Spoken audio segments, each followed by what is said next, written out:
Hi, everyone. Welcome to this week's podcast episode.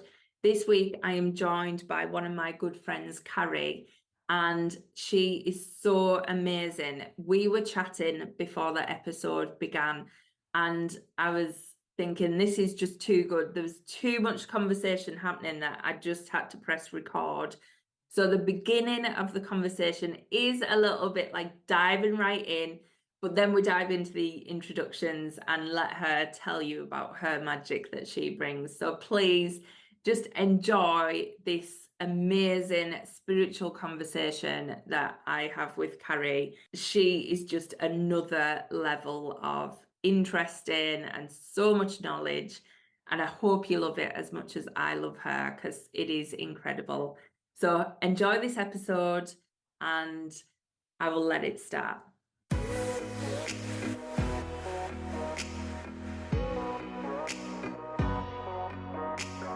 Hi everyone, you are listening to the Manifesting Straight Talk podcast, and I'm your host, Rachel Chamley. I'm a mindset and manifesting coach from the UK, and I am here to ignite that fire inside of you. If you are a female entrepreneur or change maker, or just a woman that is wanting more from life, then you are in exactly the right place. I am going to give you my no-nonsense, straight-talking advice to manifesting and show you how to take your life to that next level. So if you're ready, dive in now.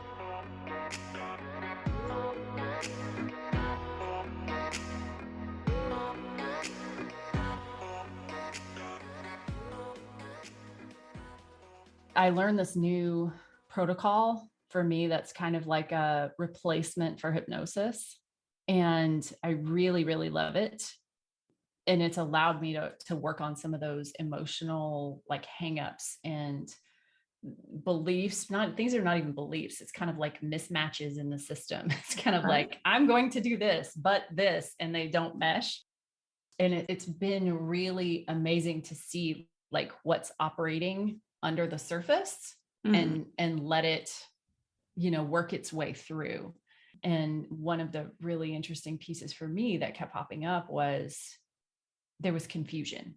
Like every time I'd go to do something, there was confusion. Yeah. I'm confused. I don't know what I'm doing. And I was like, wait a minute, like a couple of weeks ago, I was really clear. Like, why is there confusion now?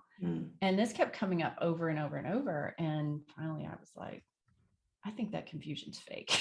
Let me do a process on the confusion. And sure enough, the confusion was an obfuscation. Like, he's waving my hands. like, don't go there. Don't look at that. Like trying to keep everything in the future. And I could look back and see that was a pattern of mine consistently. Like whatever I wanted, I was trying to keep it in the future because there it was protected and safe and beautiful, and I could have it just the way I wanted, and and trying to pull it through to now was fraught with all sorts of potential failure, potential humiliation, all the things that could go wrong, bringing something into the physical. So it was really interesting to see that, and I ran a process on it, and it was like boom, now all the ideas are coming, now all the clarity is coming, now all the stuff. And I'm like, oh, this is so crazy. So how does that protocol work? What's the system for that? So it's called Rapid Rewire. And the premise of it is that, using all these different techniques that are out there, they will all work. Like you can go to talk therapy, you could do EMDR, using the eyes, but all of them are using like pieces of the puzzle. And the premise is basically that you have to access the thoughts, you have to access the emotions, you have to access the images, and you have to access the body sensations to fully process something. Yeah. And in my, observation and working with it so far, it seems to be that your emotions are always trying to lead you to the outcome you want. They're always trying to take you there, especially if you have an understanding of the emotional scale, which, sometimes we hear about from Abraham Hicks. Sometimes, if people know David Hawkins' work, there's an emotional scale and you're trying to move yourself from one place to another. Yeah. We have places where we will like boomerang out. Like we'll hit something that feels uncomfortable and we'll go the other way. And so what we're often doing, and we don't realize, is we're self-sabotaging by moving backwards in the scale because we've hit something that we can't really move through easily. And so in this process, you are using like very often an alternating like thoughts and emotions. And then sometimes you're bringing in the images and you're bringing in the body sensations, and you're basically moving yourself down the path from one place to another. You're totally conscious the entire time. Like other stuff can be going on. It's completely client directed. So there's never almost any influence at all on the side of the person, basically holding the space and running the process. It's fascinating to me how quickly people can release something and then they know the path to release it. Like you can sort of bind these feelings together. You can amplify things. You can let go of things that you didn't know you were holding because you'll see them. You are articulating them out loud.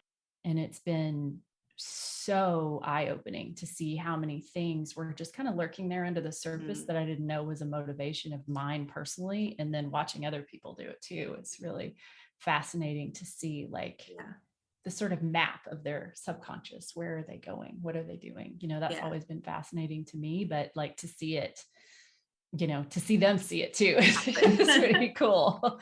Yeah. And so like the biggest success I had with it was when we went to our training. There was the first thing they had us do, which was the hardest thing for me. And I think, being an empath, a lot of people will understand this. The first thing we had to learn to do was to stand very close to someone else, look them right in the eye, and ask them a question like, what is your intention for this program? And they had to answer us, looking us right in the eye, and we could not react. We couldn't respond in any way. Yeah. We had to just listen and then say, thank you. And that was the most uncomfortable thing I think I have ever done, like ever. I was about to lose my mind because you catch yourself, like, especially as women, there are so many things we do where we're like, oh, let me give you feedback all the time on whatever you're saying, because we feel like we have to sort of, help them along with this ascent and this, like boosting. And then, we want to immediately like come back and give some sort of feedback or, ask questions or something. And so to not do that, to not inject yourself into the situation, so difficult. And so they did a process, because I told them, I was like, I have never done anything that is this hard. And they were like, why don't you run your process on that today? And I was like, all right, let's try it. And so I did. And what I realized was that the anxiety that I've had since I was a child, was this like conflict between wanting to talk to people, really wanting to get to know them and liking people, and also like being so overwhelmed by them that I wanted to run away. So it's like this pull, but the anxiety served to keep me right there, being anxious, but not able to really do either one really well.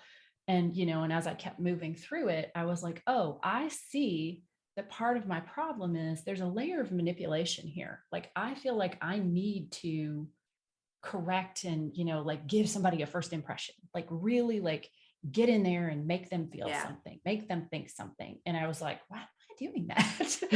That's really, no wonder I'm exhausted, because I'm trying to run away. And also I'm trying to, like totally control their impression of me. And then I'm also trying to figure out who they are. And I was like, oh my God.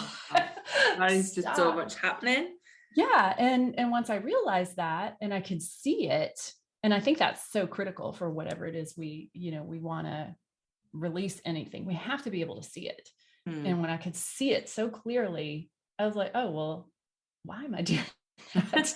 Like, do I feel like I have to make the entire, impression on someone in 5 minutes? Like, that's kind of ridiculous. Like, they've got plenty of time to get to know me, whoever they are. And also, like, I get to decide if I want to know them. And why are we in a rush? Like, it's so funny. And then like, once I was done and I had like a different perspective on it, I was able to sit down with people all day, and I was able to listen to their problems and be completely present and look them in the eyes. I've never been able to just sit and look people in the eyes. Yeah. And I did it all day and I wasn't tired at the end of the day. I didn't feel like I needed to buffer people out. I didn't feel like I needed to recover. I went back to my Airbnb and talked to my hosts for an hour and a half. I never felt at all like my energy had been compromised. Yeah. Like I, was polluted in any way. None of it. It was so interesting to see. You've struggled with that, haven't you? Yes. Yeah. And, I mean, it's huge for me. So for all the listeners, I started recording because me and Carrie have been chatting away and it was too good not to capture. So today I am joined by my gorgeous friend Carrie, and I'll let her introduce herself, but we were just talking about one of the new processes you're bringing into your business there. So I'll let you share more on that topic, but do you want to introduce yourself and then we'll dive into some more goodness? Yeah, thank you. So I am Carrie Hamm. I am a business strategist and intuitive coach. I absolutely love, like, my favorite thing is talking about spirituality and, doing deep dives on understanding the energetics behind spirituality. That's my jam. Yeah. And you are we started already. Level of spiritual healer though. Like, I just love talking to you every time because it gets so deep and interesting and a different viewpoint. So, we're going to be bringing all that magic out today because we've already been talking about so much energy that's happening at the minute. I know, it's been really fun. So it's so good to be here. Thank you so much for inviting me. I know we've talked about this for a long time. I'm like, hey, we should actually do that. Yeah. We were in a program, a mastermind together, weren't we? And we were even mentioning doing the podcast then, which was probably 2 years ago now, is it? I think this last month, it was 2 years ago. Wow. Isn't that crazy? And it's probably that confusion element that you're thinking, what do I go on and talk about? Yeah. And that was a theme for me that I worked on, was this, every time I wanted to do a new thing, a big thing, this confusion would come in, like, what is it about? Yeah. I mean, we were probably opposites in that, weren't we? Like, anybody who knows me, I totally dive into something and, people call it extrovert or whatever, but Carrie was the opposite completely, who would plan everything, but you have such a skill for that as well. Like, I know you're saying it stalls you, but there is your level of planning and detail is a superpower as well. So do not forget that. It's funny that you describe it that way, because I feel like, to me, it feels like building. It feels like I'm building something energetically and in terms of vision. And when it has holes, or when it doesn't feel like it has a path from here to there, then I struggle with it. Yeah. It's funny because as far as, like, actually, being detailed and planning, I've always been pretty loose about things. It's the wanting the information to be complete, wanting to really understand. I'm one of those people that feels like I have to know everything. And so whenever I go into anything, it's like, give me all the information. Like, and it's funny because I spent my career, like my long corporate career of over 20 years, working with databases. So I was a database software developer and ran large database projects. And so still very much that way of, like, give me all the data. I want to know everything, because there's really a sense of that, of, like, almost like a three-dimensional sense of what is this? And I think a lot of people have a more linear process. It's like, let me do this, and then let me do that, and then let me do this next thing, and then this next thing. And that works for them. And for me, that usually means I'm going to go in circles and run all around. So it's good for me to have a very strong sense of what is this going to look like? What's it going to feel like? Kind of like an architect, like architecting something completely, and then saying, yeah, that feels good, and then starting to do it. See, what I'm finding lately is that I'm getting directed down a path, but for a complete redirect, if that makes sense. So I launched my Awaken the Abundance course, and through that launch, I started to look into the energetics of even deeper, so more into the quantum field and all of that. And that sparked the whole business boot camp idea. And then that started to take me on a path, really kind of talking about business more with people. And I launched that again, and I wasn't in the same energy space. And even though the first round was so good, the second didn't take off at all. I was not phased. I just thought this is for something different. And the shift it's took me on has been more, yes, I'm here for entrepreneurs. Yes, I'm here for females who want to create big impact. But I'm not interested in teaching any levels of business. Yes, I can help you create a better business by becoming more authentically you and better aligned to your true self. So it's took me on this weird turn in a sense, but just trusting each step as I went and trusting that it's all for something coming out the other end. Yeah, it's just been a crazy journey over this year, really. It is. And, what's so interesting about what you're saying, from my perspective, and to give a little background, like for the past year and a half, my focus has really been on helping people launch with the energetics of launching and understanding that, and using this, but very nitty gritty business way, like all the way deep, all of my hands in their business. Yeah. And people seem to have this belief that if they figure out the process, they can repeat the process and they will continue to make money. Yeah. And if you were a product, that might work for you a little better for a while, like you had a product. Yeah. But when you're dealing with personal brands where there's a lot of your energy in something, the state that you're in, the energy that animates you, if it is not flowing completely, everything that worked before will stop working. It will fall like a house of cards. Yeah. And it's so fascinating the way that works, because we are dynamic beings. We're constantly moving and growing, and our energy fills a different space. Well, if your energy is filling a different space, that means it's collapsed over here and people will feel it. There's no way to just, execute the exact same thing, because if it's not animated fully with your energy, it won't go. It's kind of like, to me, I've always described it as like a helium balloon. It's like, you got to fill it up, you got to fill it up, you got to fill it up. And if they'll flop if you leave it for a day or two, right? They're going to end up on the floor. And I genuinely do think that we really kind of worry about these things that don't work, and you try and put everything in to stop that happening. But actually that needs to happen to create the next phase. So if I'd have, sold out the program, I would then have carried on with that program, with that way of going down that path. And I wasn't meant to be doing that. And actually, I've been drawn more back to, dare I say, energy healing, which was a big, I really struggle calling myself an energy healer for a long time.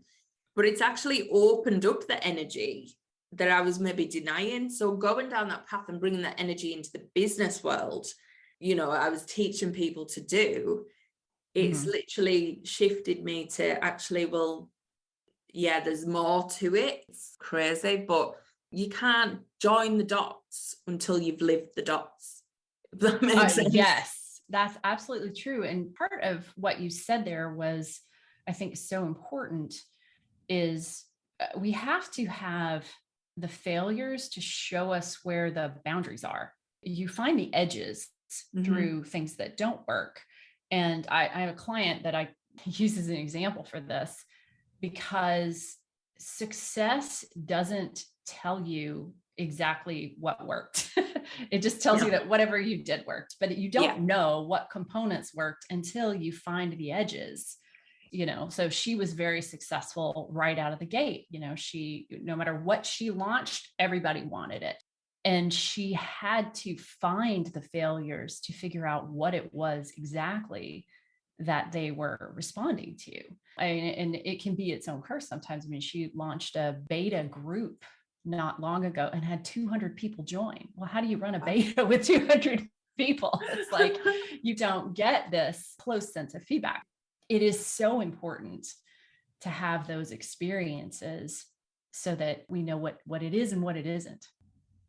How are things working in your business now that you've taken on this? Obviously, you deep dive into the launches, but what's been happening around you integrating this new process that you were talking about? So I use it with clients, and actually, so I'm still training right now. So I'm looking for new people to use it on, which is fun. But yeah, I mean, I can even use it on my kids. So it's like not a super hard process to run. Yeah. The biggest thing about my work, and I think why it's unique, is even though we're working on like the nitty gritty bits of business, like actually like what actually are you going to put in your messaging? Which emails are going to go out? Like, how is this funnel going to be constructed? Or are you even going to have a funnel? All of this is part of it. But the most essential piece is understanding that people with big energy and people with a big purpose, and these people who've come in and they're full of understanding that they have something big to do. There is an inherent instability in that energy. And that's part of the reason that I only work with people for 3 months at a time, because you can't just sustain it. It's something that you use, to do a big thing, and then you have to rest and you have to regroup and you have to, look at your learnings and debrief. And then you have to let the energy well up again, and then you can do it again. But it's not, something that just sort of, you'll perpetually just be moving up into the right, like a business. You're not a corporation. Which right? is what people think, isn't it? They think that they want that next. It's got to be constantly going round, but you need them pauses. Yeah, absolutely. That's how we reflect and we integrate, and that's how we understand really what's needed next. And that's a beautiful place to be in for people with these, very lean, agile businesses that are small, whether it's like, I would say 1 to 10 employees, yourself, up to 10 people, you can move really fast and you can adapt. In the digital marketing world, especially, that's critical, because I worked in technology, and there was a joke that was like, you shouldn't even go to school for technology, because by the time you get out, everything that you learned will be obsolete.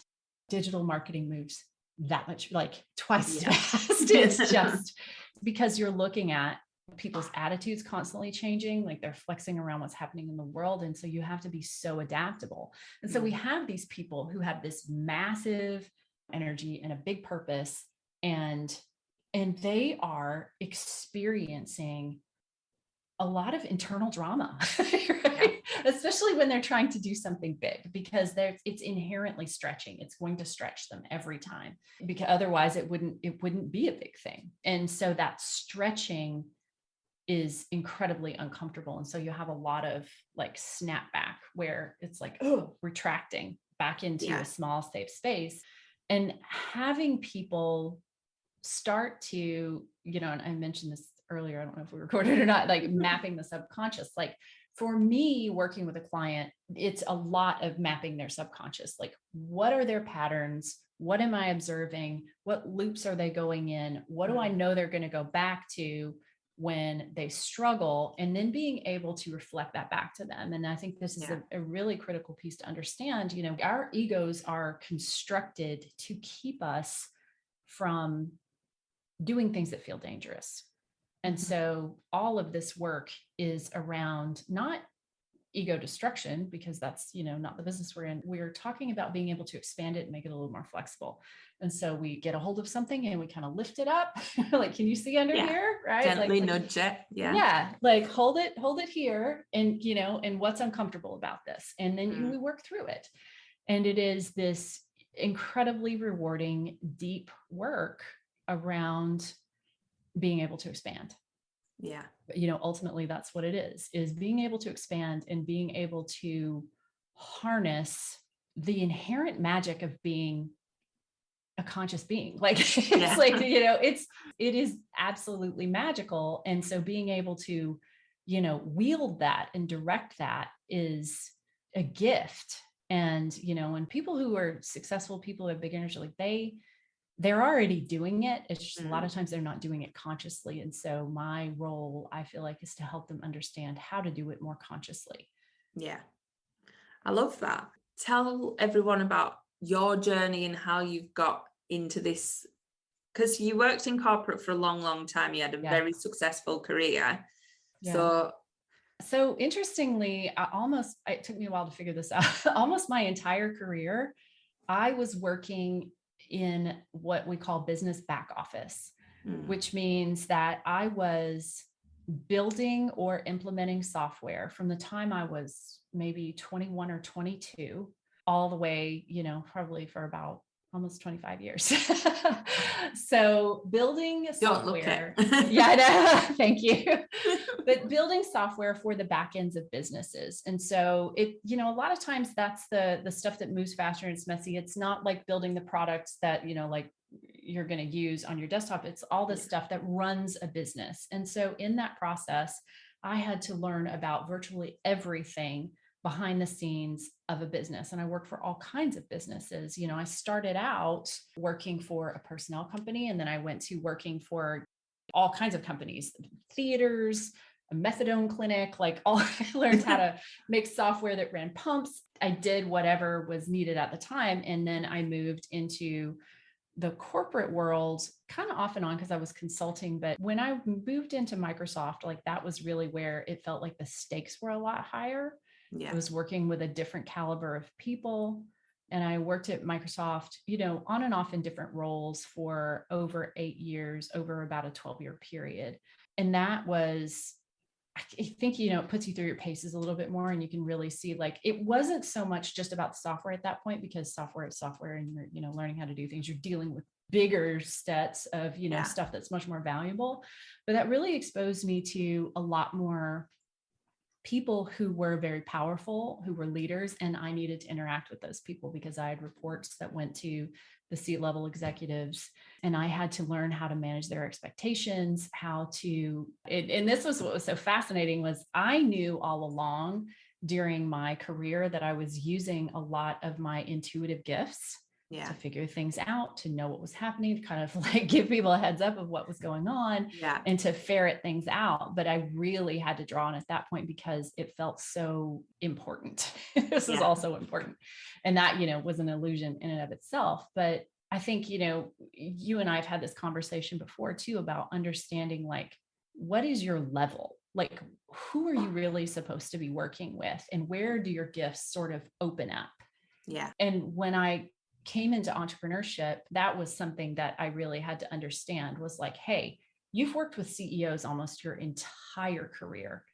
And that's just been something that is a pattern that's always come up for you. So understanding that, you're usually working with people who are very successful and very powerful. When I would go back and try to teach people who were brand new beginners, it was such a struggle.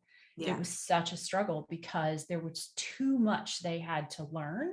It was almost like having the pipes clogged because I couldn't get enough energy moving through. And so it was really interesting that, my business became more successful when I had that realization, was oh no, I need to work with people who are farther along. I worked in the corporate world for a while. And when I left, I was okay, I'm never doing this again. I don't know what I'm supposed to be doing. I, feel like I'm doing the wrong thing. During that entire journey, so from the time I was about 22 or 23, I had also been a very serious student of Buddhism. So I was a Tibetan Buddhist meditator. I had received a number of empowerments. I had a number of practice commitments. I had, done a lot of deep work in that area. And so having been a very long-term meditator, I had these two tracks running at the same time, this career track and this spiritual track. And when I came out of the corporate world and moved into entrepreneurship, I got asked for coaching a lot. I mean, just all the time. And it wasn't something that I had even thought about. But when I actually started coaching, all of this intuitive stuff started coming through. Because when you're not a huge business and, and you're not dealing with tiny cogs in a giant machine, suddenly there is so much space for seeing what comes next. The future is very wide open, and suddenly you can just see what can happen, and I was seeing this, and here I was like trying to have this very basic membership where, I was like, okay, I'm just going to tell people how to get started in business. And I was just getting flooded with impressions of how things were going to go for people, of what was coming next and how things needed to be constructed. It was almost like moving through a maze. And also all of this mindset work started coming out. And I was like, this is not what these people signed up for. No. And so I remember talking to you around that phase, and you were just so overwhelmed because you were getting all this information and downloads, and it was like, where do I put it? Because these are a bit overwhelmed. It's like they don't know what to do with it. And different levels, isn't it, of where you are in that stage of the journey. Yeah. And part of being in that mastermind was so amazing, because that was the first time I really got to deep dive into those gifts and say, what's here? Like, let's just take it all out and look at it and practice with it and see what's here. And that totally changed the course of my business and, what I felt like was kind of life purpose. Oh, that's amazing. It's so true, that you've got to work with that level of where you are most comfortable. And I think that's why I didn't call myself or go near the word energy healer for a long, long time, because I seen it as there's people who want that energy healing because they want to heal the past and use that to really go backwards. I always have this dual side and dual purpose and kind of that forward motion in what I do. So I'm literally kind of, let's stretch forward whilst healing what comes up that needs to be healed from the past, rather than sitting looking back all the time. Because then you're just healing and you don't know what needs healed. I'm taking a bit of grounding it in, so get really grounded in who you are, but as well with that forward look of, you are this person because you're here to do something incredible. You're not just here to have had these things happen and that was you. That's you for a reason. So let's explore, let's clear and heal what's happened, but then let's see what the reason was. We all develop a lot of skills and a lot of things from them situations that really make us into something that is going to help us fulfill that purpose. And it's understanding what superpowers is, like that trauma or that thing that happened, which was awful, but there's always something that it's giving you some strength or resilience or something that you can really bring and use for good. I think that's where I'm always kind of pulling the two sides. And I think that's fascinating, because I've been playing with this idea a lot lately. And this is what I really love, is just playing with the ideas and like, let's see what works. It's like my own little lab. But something came up where, and I hear this question a lot when people are talking about manifestation, intention, and even purpose. So this friend, she has 7 kids. Wow. And she was like, why are all these things always happening? Like, it's one thing after another, after the other, after the other. And I was like, but you got 7 people in your boat. It's like something is always happening. Something is always happening. And what's fascinating to me about this experience of being human, and why I think this experience of being human is magic in and of itself, is we have intentions and we are creating an experience. And it's kind of like a sandcastle. Like if you build a sandcastle, someone who doesn't understand that this organized structure that you've put together would say that's just a pile of sand, right? Yeah. And if you stop forming the sandcastle, it's going to fall apart. And this is the basic principle of entropy. And entropy is always happening. Like we build something and it falls apart. And I think part of what I had to understand about the gift that I was using is the ability to feel intention, because intention is really sort of the forward motion of consciousness creating something, right? Yeah. And so every living being has this sense of order about it, has this sense of intention about it. If you look at sacred geometry, everything is designed to move energy very, very efficiently when something is alive, right? And the things that we create are very similar. Like there is the finger of intention, that thread that we have put on everything that we have intended. Yeah. Sometimes even unintentionally, like just constantly sending our thoughts and energy around it, right? And so sometimes people confuse well, did I do it wrong? Like, was I holding a bad intention? Was I, like not having clean energy or clean thoughts around something? And it's like, no, sometimes things are just entropy. Like there was no attention there. And when there's not attention somewhere, that thing's just going to fall apart. Yeah. The time, you can kind of tease out the difference when you see that something no longer like looks like it should be statistically correct. It's like, I remember this woman, I think it was probably like 20 years old. And, she came in I was working like a temp office, and she came in and she was like, oh yeah, all these bad things are always happening to me. Like I broke my leg and I broke my arm, and then my kid broke his leg. And then this thing, it was one thing after another, after another, after another, after another. And I was like, okay, there's a vibe here. Yeah. There's something very specific with this woman that is way beyond, what is statistically relevant that should be happening. And it is sometimes the way we hold our intention, but it's not really like so much that we've got to constantly go back and monitor that, fix it, monitor it, fix it, monitor it, fix it. It's like, no, you just constantly sort of keep moving yourself in the direction of what you keep your focus there, keep moving in that direction. And just know that, this is a world where entropy happens and it will always be happening, and that's okay. But, it's really about, what are you amplifying? Where do you have your focus? How are you amplifying that? Because if you're amplifying the entropy, then really what you're doing is you are sort of amplifying chaos. And you don't want to do that. You turn the other way.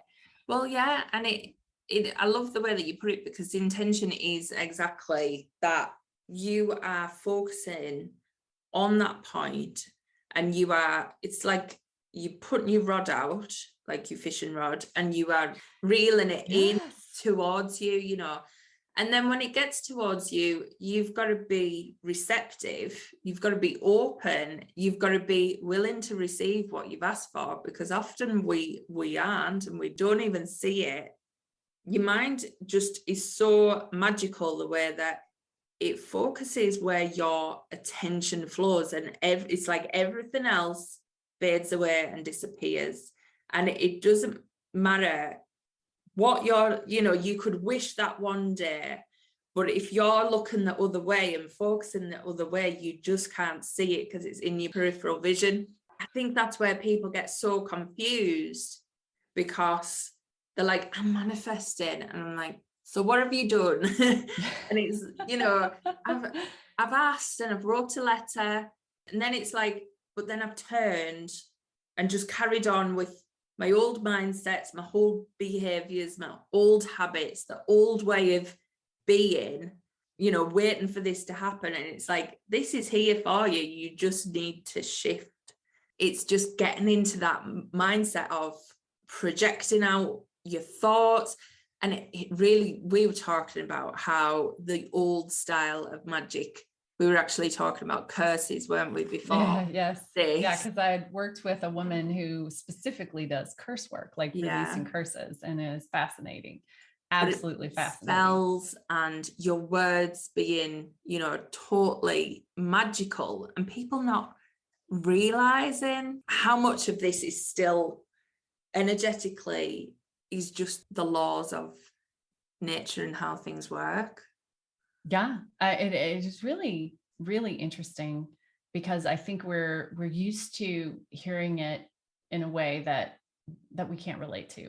When we hear it in stories, or we hear people talk about spooky magic, or you hear people talk about it with a vibe that you don't like. And I think, when we look back at like the spiritualists of the early 20th century, and, even farther back, like these were people who really were tapped into a darkness that most people would push away. but they were fascinated with that. They were just fascinated with this, like kind of like a little bit of evil in there, right? They thought that was cool.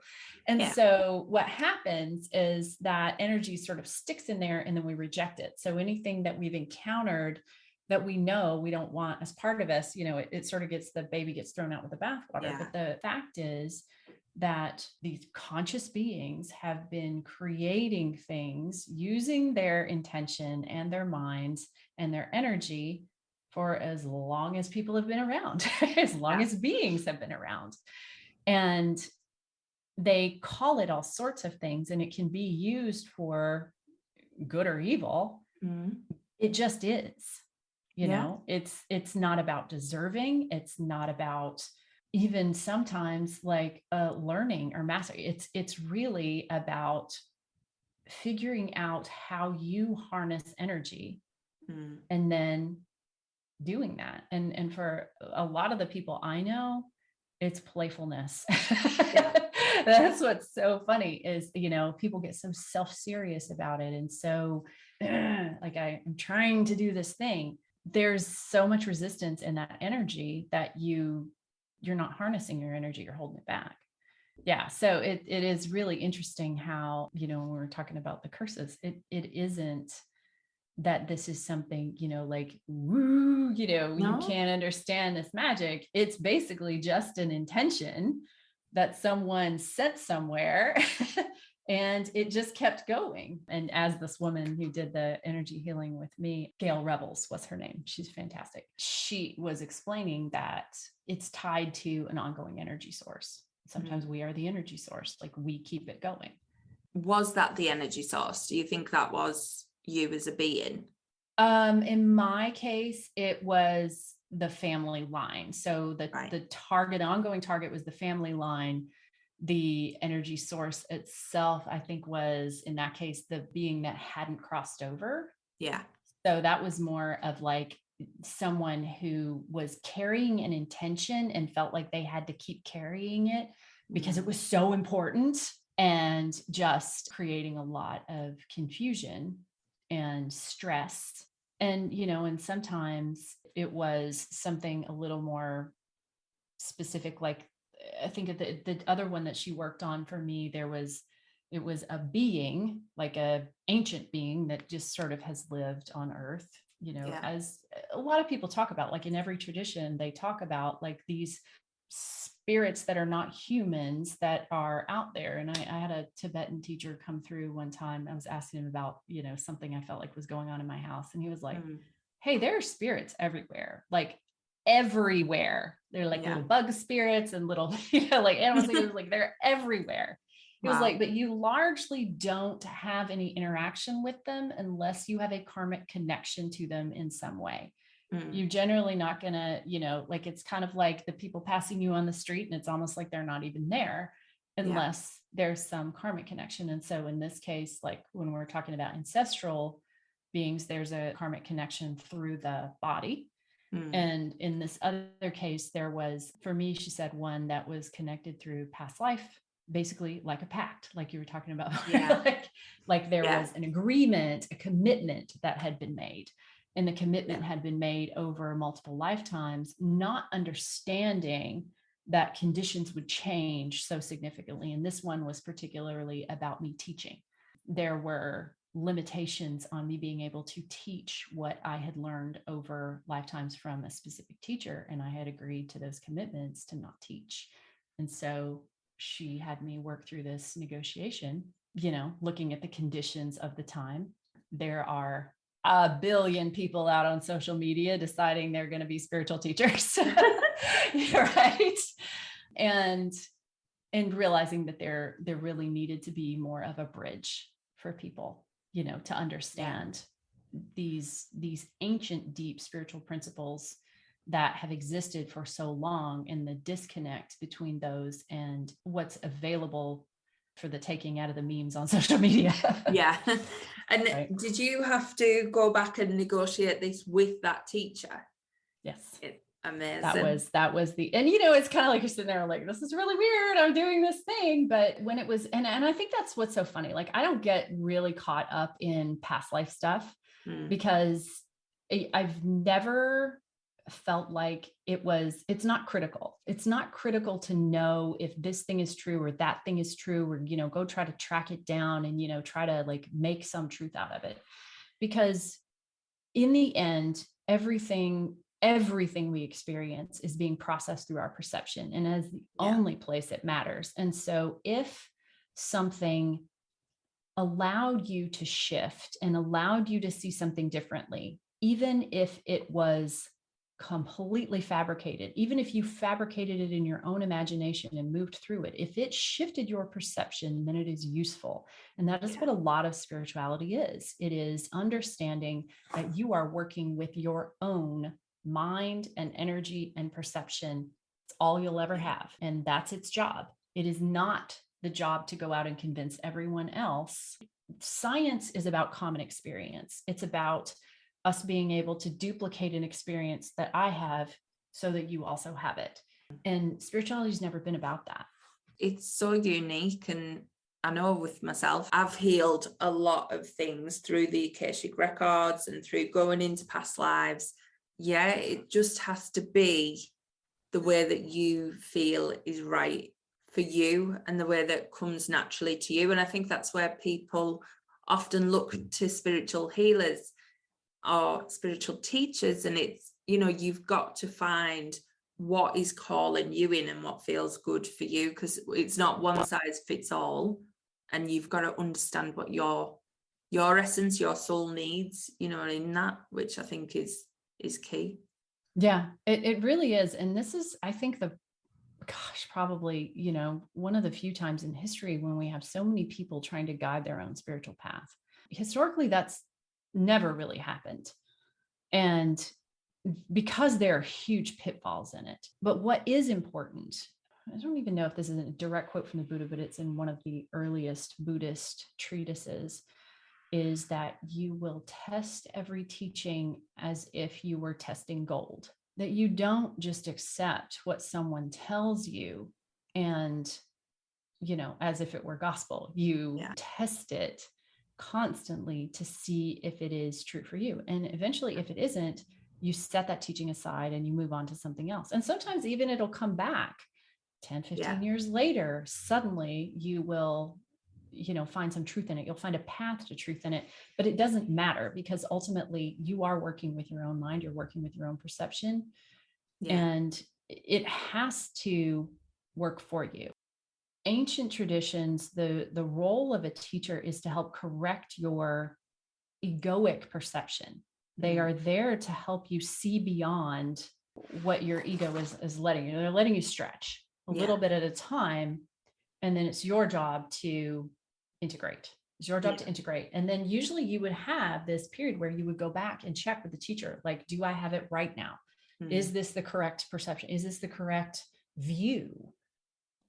And we say correct from the perspective of, am I picking up what my lineage has offered me? Right. And this is another thing that we're sort of missing in this age of everybody just being the self-styled gurus out there, is you're missing a sense of lineage, because every teaching that you pick up comes with a sort of essence of the people who taught it and the way they learned it and what they learned. And so most ancient traditions have a long lineage, and the lineage has to be passed from person to person. And that, what Tibetans might call whispered teachings, or, the essence of the teachings gets passed. You can't just pass it in words. You have to be able to observe and be with someone and then incorporate it and then carry it forward. And, it's basically energy. And it's a very specific kind of energy, and learning to harness that and wield it and pull on it at any given time. And then people were typically authorized to teach after someone said, yeah, you got it. Right? Like, now you got it. And so we're in this really odd space where people are very interested in mysticism. They have a tremendous capacity for abstract thought that people have not had previously. And so there's this huge desire and need to understand these things, and so few people who have a deep understanding of it, who have, the depth of of learning spirituality at like a spiritual practice as a full system. And I think that's, the safety is in having a full and complete system. And then, knowing that you got all the parts covered. The system isn't inherently true, but it gives you a holistic sense. I'm loving this because this Yeah. is your need. This is Yeah. this is your need for that system and that knowledge and having like Yeah. all them parts playing out as well, isn't it? But that's what's so fascinating is if we back up and we look at, how human beings learn, we are meaning making machines, and we have to organize, like that again, like there's an organizing principle to life. We have to organize things so that we can sort of get a grasp of them. But spiritual practices always had like a complete holistic system, and the system had, a place for people who, just wanted to be pious and do the right thing. And there was a place for the mystics, and there was a place for, a certain type of learning. And there were prerequisites so that you had a foundational understanding before you moved to something that was more complex. Yeah. And so that you didn't have gaps in knowledge that led to a complete collapse as you moved up into other understandings. And there were safeguards in place so that people would not get caught up in their own egos, which is the biggest trap for people who really, especially if they gain power. The biggest trap is like this trap of masterhood that can just take someone out, because suddenly they are in an echo chamber of people around them that are telling them that everything they are doing is right. And they become absolutely delusional because they can't see anymore. And so I think that's, really what's lacking right now. And it's not that we can necessarily just solve that problem. It's like we have to sort of build a bridge between that understanding and what's available to us right now, and to see that there is more to it, that, if you really and truly are on a path of mysticism, that it is a deep and long journey that really requires more feedback and more help. It's like we have to run everything through our understanding. We have to validate it. We have to be able to truly like grab a hold of it and use it. And then we also need someone usually to say, a little bit to the left, like, but open it up a little more. Here it is, right? I think that's why it's so important to have them people around you who have that different viewpoint. And, it's that level of, I do a lot of self-healing, but I also go to energy healers. And, there's bits that you're only working from your own perspective, your own ego. There's only so much you can explore or see. Even if you surrender fully, there's still little bits that other people can bring you that extra. And then it's how you pull that together. And I think it's opened my eyes, even with, launching the initiation chamber. Any other program I've launched, I felt very connected to it. I felt a lot of responsibility. I felt like it was and this comes from my own personal belief that I had for years that had been reinforced around. I kind of had to be the one to fix people or help people, or, there was a real strong need to help people. And when I was building courses, I felt a bit of a fraud, not in the sense of I was frauding anybody or anything like that, but my imposter syndrome would kick in, because I was like, I'm offering this transformation. How can I genuinely, hand on heart, 100% say that is what they get? I know that's what they can have. But if somebody's not willing to match that and put the work in, they're not going to get that transformation. And there was always that bit of me that was like, how do I guarantee they get it? And I was just pulling that responsibility in. Yeah. And that's your ego, isn't it? It's me, that has to help people. And even though it was coming from such a good place, I've done some work recently to see that actually that was affecting everything. It was affecting me holding back from launching things, because I was so in my head trying to figure out how to get that message across, how to get that across to people. And actually with this initiation chamber, I just literally got the name, got the download to do the video, got the download about the content and the way it's going. but it's not my content. It isn't my program. It's literally like I have opened up to be the channel and I'm opening the space. I'm only kind of the doorway guide. Like the rest is going to be their soul, their energy, all their healing in the way that they need it. I'm on this journey with them. It's literally, that is how I feel about it. And it's like, I'm just here offering this, and that is it.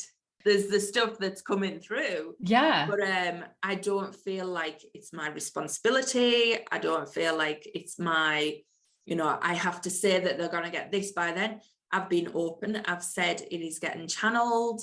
It is totally energetic. It's kind of like I can't even put it into words for you how incredible it's going to be. But yeah, it's just totally different. Releasing your ego, releasing them beliefs. You're trying to do it for the best, but actually it's just holding you and everyone else back from getting what they really need. Yeah. I love the name, by the way. I love the name. But I think it's so interesting that this is like the time we're in where we can do that, like we can say, okay, I'm just going to pull it from the other side. We don't even know. We're going to pull it down. I am not running this show at all. Yeah, I know. It's so fascinating. So good. It does.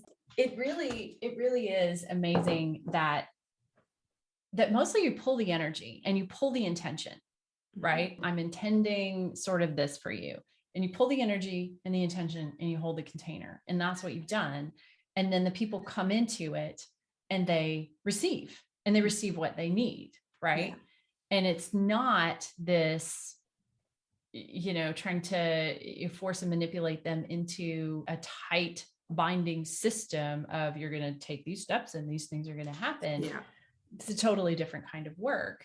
And interestingly, even the great masters do something very similar where, there are times when there would be a very, very specific direct teaching, but a lot of the rest of the time, there is a space, they create a space, they pull down unbelievable amounts of energy. Yeah.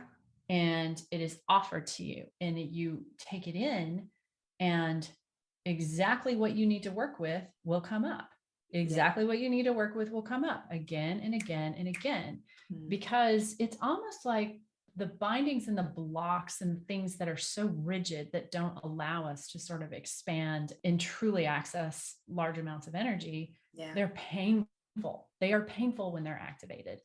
And, I think that's why a lot of times people experience, spiritual growth as painful. It's not that the growth is so much painful. It's the things that hold you back from growth that start to pinch. Yeah. It's like that restriction, isn't it? Totally get that.